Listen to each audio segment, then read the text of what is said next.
शुकाचार्य जी महाराज कहते हैं कि इसलिए व्यक्ति को जीवन में बड़े ही सोच विचार के साथ आगे बढ़ना चाहिए। पता नहीं कब किस क्षण कौन सा कर्म बिगड़ जाए जिसके कारण कि जीवन नरकमय बन जाए। इस प्रकार से अनेक बातों को समझाते हैं। परीक्षित कहते हैं कि गुरुदेव भगवान, भागवत में कोई ऐसा उपाख्यान है जो कि पूरे जीवन पाप कर्म करने के बाद अंत में ईश्वर ने कृपा की और नाम मात्र लेने से व्यक्ति का तरण तारण हो गया हो? शुकाचार्य जी महाराज कहते हैं कि परीक्षित, मैं तुम्हें एक बहुत ही सुंदर उपाख्यान श्रवण कराता हूं। कान्यकुब्जे दुजा कश्चित् दासी पतिर्जा मिलः नाम्ना नष्ट सदाचार्या दास्या संसर्ग दूषितः। कहते हैं कि कन्नौज में कान्यकुब्ज ब्राह्मण, जिनका कान्यकुब्ज गोत्र था, जिनका नाम अजामिल, ऐसा हुआ ब्राह्मण कन्नौज में निवास करता था और भगवान का बड़ा ही भक्त, माता पिता का बड़ा ही भक्त।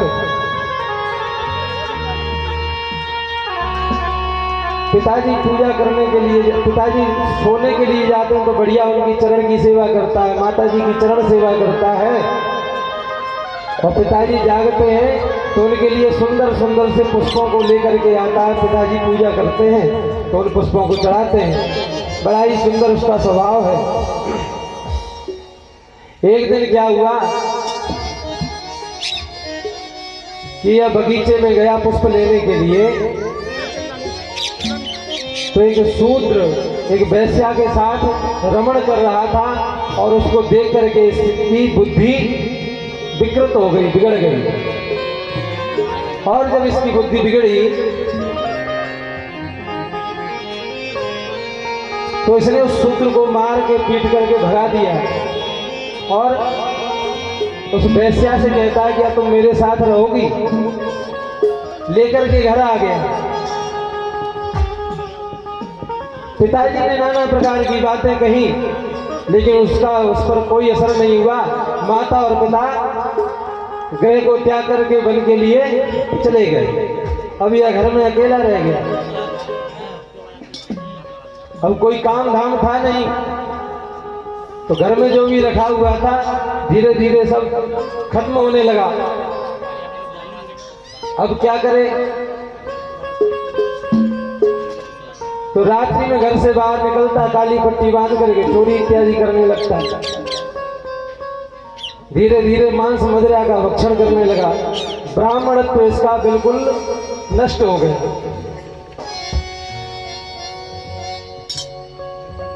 एक दिन की बात है, कुछ संत लोग उस गांव के बाहर से गुजरे। शाम का समय हो गया था। संतों ने सोचा कि चलो आज यही गांव, इसी ग्राम में रुक जाते हैं, सुबह होने पर फिर से चलेंगे।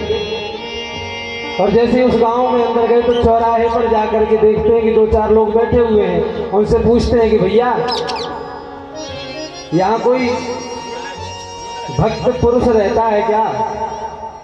भगवान का कोई भक्त हो जो कि हम ब्राह्मणों को रात्रि में निवास करवाए, तो सुबह हम यहाँ से चले जाएंगे। तो चौराहे पर जो लोग बैठे हुए थे उन्होंने कहा कि हाँ हाँ बिल्कुल महाराज, खूब आना हुआ आपका। ये पास में एक अजामिल नाम के बड़े सुंदर स्वभाव के सेठ जी रहते हैं, आप उनके यहाँ जाइए। तो होते हैं कुछ लोग आनंद लेने वाले, कह रहे बाबा खूब फ्री का खाते हैं, फ्री में पड़े रहते हैं, ना भजन करना ना कुछ, इनको एक काम करो वहीं भेज दो। तो भेज दिया साहब। संत लोग चले गए। और दरवाजे पर कहा जाकर के, भक्त अजामिल, अरे भैया भक्त अजामिल। अब अजामिल तो थे नहीं। अजामिल की वो जो धर्मपत्नी थी जिसको वह घर में लेकर के आया था, उसने जब ये आवाज सुनी कि भक्त अजामिल, तो समझ गई कि आज जरूर कोई संत हमारे दरवाजे पर आए हैं। आकर के दरवाजा खोला, दरवाजा खोल करके देखा तो संत महात्मा लोग बाहर खड़े हुए थे।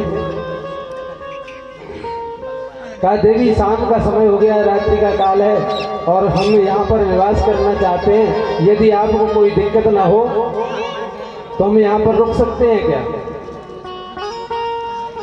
उसने कहा कि जीवन हमारा पूरा निकल गया, न तो हमारे यहाँ किसी नाते रिश्तेदार का आना हुआ, न कभी कोई हमारे दरवाजे पर आता है। आज जीवन में पहली बार संत हमारे दरवाजे पर आए हैं, तो क्यों ना मैं इनके लिए अच्छी से अच्छी व्यवस्था करूं। उसने कहा, महाराज जी, ये सामने जो बगीचा पड़ा हुआ है ये भी अपना ही है, आप इसमें रात्रि का निवास कर सकते हैं और जो भी आपको खाने पीने के लिए चाहिए सूखा सामान हम आपको दे देंगे, आप लोग उसको सिद्ध करके और भोजन प्राप्त करें।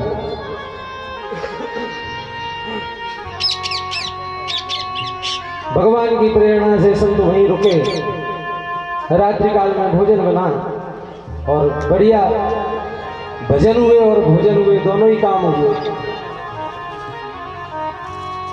रात्रि के समय में अजामिल का आना हुआ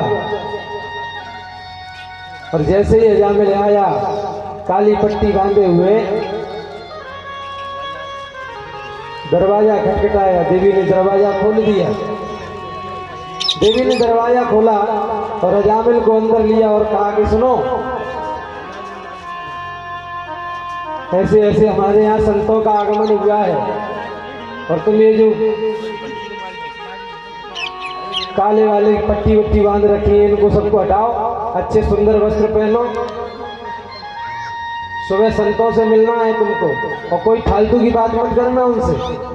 तो बढ़िया उनको सवेरे नहला धुला करके तिलक चंदन लगा के बढ़िया पीले कपड़े इत्यादि पहनाए और लेकर के जब सुबह संतों के पास गए तो संतों ने कहा, कौन ये, कौन ये भक्त अजामिल है क्या? बोले हाँ, ये भक्त अजामिल है। अब अजामिल कुछ बोलना चाहता है, तब तक देवी जी कह रही, हाथ दबा देती है पकड़ के, क्योंकि उनको पता है ये कुछ बोलेगा तो अनर्गल बात ही कहेगा, इसको अच्छा बोलना तो आता ही नहीं है। तो उन्होंने उसका हाथ पकड़ के दबा दिया और कहा कि महाराज जी, अभी इनका मौन व्रत चल रहा है, इसलिए कुछ बोलेंगे नहीं, जो भी आपको पूछना है तो हमसे पूछिए। कि भैया और सब घर में बढ़िया आनंद की, हाँ महाराज जी सब ठीक ठाक है। अच्छा देवी, बड़ी खुशी हुई हमें आपके यहाँ रुक करके, अब हम चलना चाहेंगे, अपने आश्रम पर जाएंगे।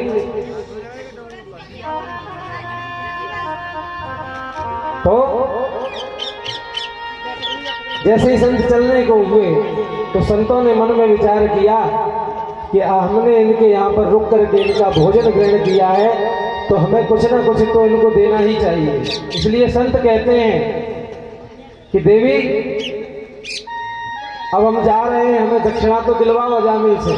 अजामिल मन में सोचता है कि दक्षिणा दिलवाओ, इनको दक्षिणा भी देनी पड़ेगी। अजामिल मन ही मन कहता है कि यह हमार अति बड़ सेवकाई, लेहिन बासन बसन चढ़ाई। तुलसीदास जी ने लिखा है और वही यहाँ सोच रहा है कि यही सबसे बड़ी सेवा समझिए महाराज जी कि आपके दंड कमंडल हम छुड़ा नहीं रहे हैं आपसे, आप सूखे सूखे निकल के जा रहे हो, बोले दक्षिणा और मांग रहे हो लौट के। लेकिन संत समझ गए कि इनका भाव वो नहीं है, देवी से कहा अच्छा देवी हम चलते हैं, लेकिन जाते जाते एक दक्षिणा तो दे दो। तो अजामिल ही बोल पड़ा बताओ महाराज क्या चाहिए। तो अजामिल से कहते हैं कि एक काम करना,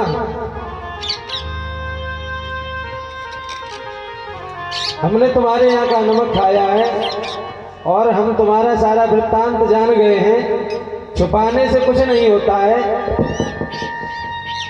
और जैसे ही इतना कहा तो वह स्त्री रो पड़ी, रो करके कहती महाराज हमें क्षमा करना, हमने सोचा कि आप यहाँ रात रुके, बड़े सद्भाव से आपने भोजन भजन किया, कहीं आपके मन में ऐसा ना आए कि अरे हम किस गलत जगह पे जा करके रुक गए। बोले बेटी हमने तुम्हारे यहाँ का नमक खाया है, अब एक काम जरूर कर देना। अजामिल से कहते हैं कि तुम्हारी ये जो धर्म पत्नी है गर्भवती है, जब भी इसको बालक हो तो इसका नाम नारायण रख देना। अजामिल ने मन में सोचा अरे ये दक्षिणा मांग रहे थे। बोला ठीक है महाराज आपने कहा है तो रख देंगे। संत ऐसा कह करके वहां से चले गए। एक दिन इनके यहाँ पर बड़े सुंदर पुत्र का जन्म हुआ और नाम रखा गया नारायण।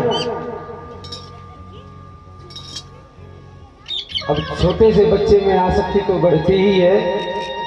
धीरे धीरे धीरे धीरे अजामिल अपने उस बालक में आसक्त होने लगा।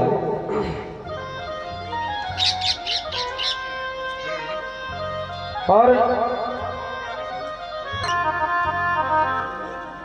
सबसे बढ़िया बात तो ये है कि चाहे किसी भी परिस्थिति में हो अपने बच्चे को अपने साथ ही रखना चाहता है और 24 घंटे वही एक ही नाम बोले नारायण नारायण।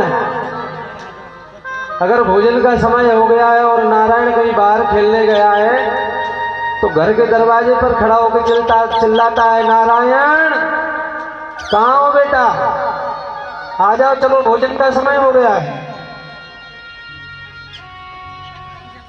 अरे नारायण बेटा सुनो।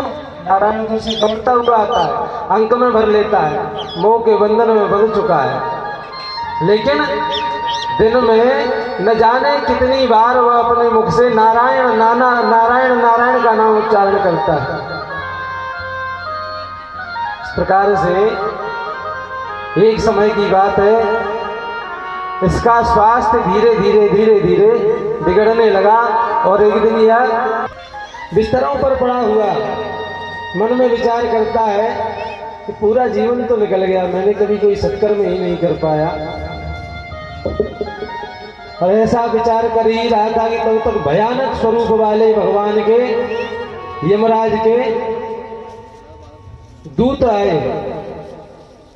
तो दूतों को देख करके ये घबराया और घबरा करके चिल्लाने लगा नारायण बचाओ नारायण बचाओ नारायण बचाओ। अब नारायण हो तो सुने भाई, वहां तो नारायण खेल में लगे हुए थे और मुंह से आवाज निकल नहीं रही थी, तो अंतरात्मा के शब्द निकल रहे थे, बोले नारायण बचाओ नारायण बचाओ। और जब यह शब्द अंतरात्मा के निकले तो यह सीधे भगवान विष्णु के पास जा पहुंचे। भगवान विष्णु ने कहा कि मुझे कौन पुकार रहा है। तुरंत ही अपने पार्षदों को वहां से भेजा कि जाओ पृथ्वी लोक पर, और अजामिल नाम का भक्त मुझे बुला रहा है। भगवान के पार्षद आए तो देखते हैं कि यमराज के दूत खड़े हुए हैं। दूतों को मार पीट करके वहां से उन्होंने भगाया।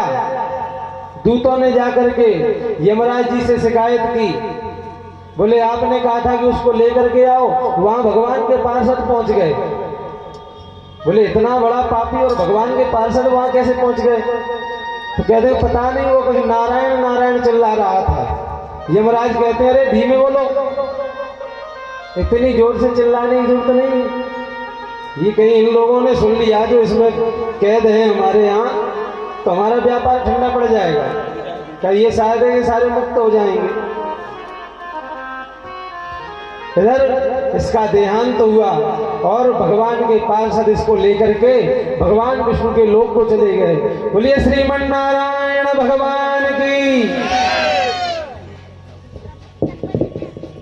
ओ मैं तो जपूं सदा तेरा नाम दयालु दया करो। मैं तो जपूं दयालु दया करो। तो जपूं सदा तेरा नाम दयालु दया करो। तो जपूं सदा तेरा नाम दयालु दया करो। दयालु दया करो कृपालु कृपा करो।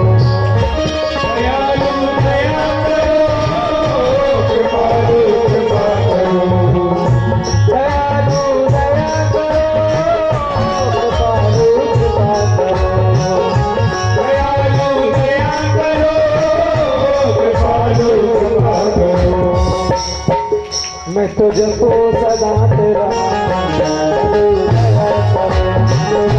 सदा तेरा दयालु दया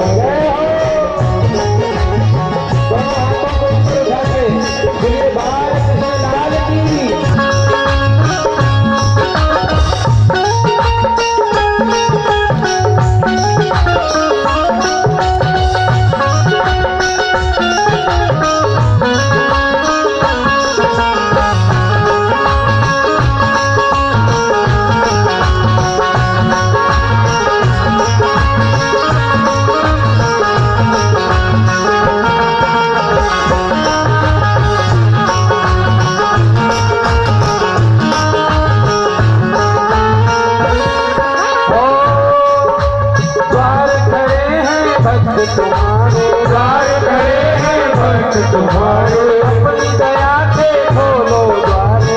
अपनी दया से खोलो द्वारे। द्वार खड़े हैं भक्त तुम्हारे। द्वार खड़े हैं भक्त तुम्हारे। अपनी दया से खोलो द्वारे। अपनी दया से खोलो द्वारे। पूर्ण हो सब काम दयालु दया करो।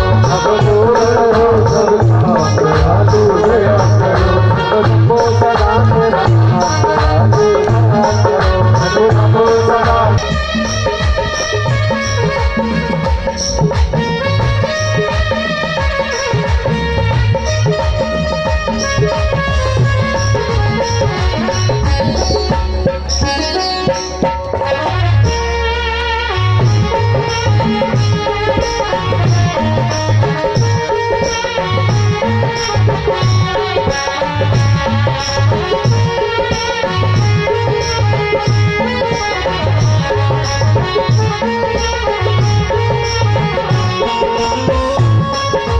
भजन कीर्तन गाऊं तेरा। भजन कीर्तन गाऊं तेरा। भजन कीर्तन गाऊं तेरा। भजन कीर्तन गाऊं तेरा।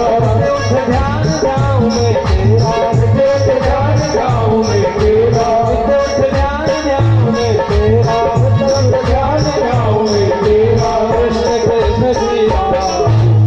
कृष्ण कृष्ण श्री राम।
संगत देना। नाम अपने की रंगत देना। नाम अपने की रंगत देना। नाम अपने की रंगत देना, बकुले की रंगत देना, दास बना लो घनश्याम दयालु दया करो, अब दास बना लो घनश्याम दयालु दया करो, सबको सदा तेरा नाम दयालु दया करो, सबको सदा तेरा नाम दयालु दया करो। हरि लाल की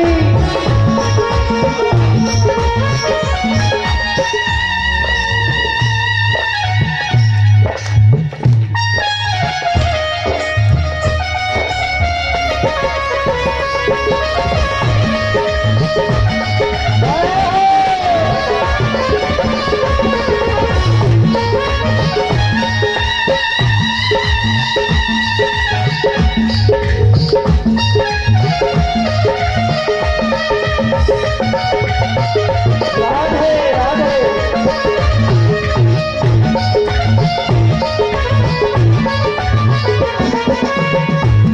ओ मेरे मन की ज्योत जगा दो, मेरे मन की ज्योत जगा दो, मेरे मन की ज्योत जगा दो, मेरे मन की ज्योत जगा दो, मुझको अपना रूप दिखा दो, मुझको अपना रूप दिखा दो, मुझको अपना रूप दिखा दो, मुझको अपना रूप दिखा दो, पहुंचा दो निज धाम, पहुंचा दो निज धाम, दयालु दया करो, पहुंचा दो निज धाम, दयालु दया करो, सबको सदा तेरा नाम दयालु दया करो, सबको सदा तेरा नाम। हाथ ऊपर उठा करके, हाथ ऊपर उठाइए सभी लोग, मैं सबको सदा तेरा नाम।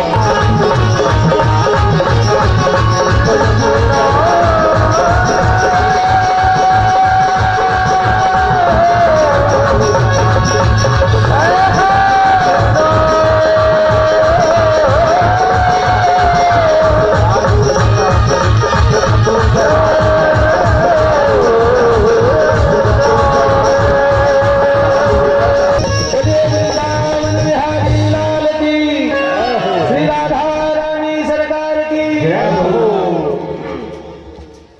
बड़ा ही सुंदर वर्णन शुक्राचार्य जी महाराज ने परीक्षित को श्रवण कराया और बताया कि कैसे कैसे लोगों का श्रीमद् भागवत महापुराण सप्ताह श्रवण करने से तरण तारण हो जाता है।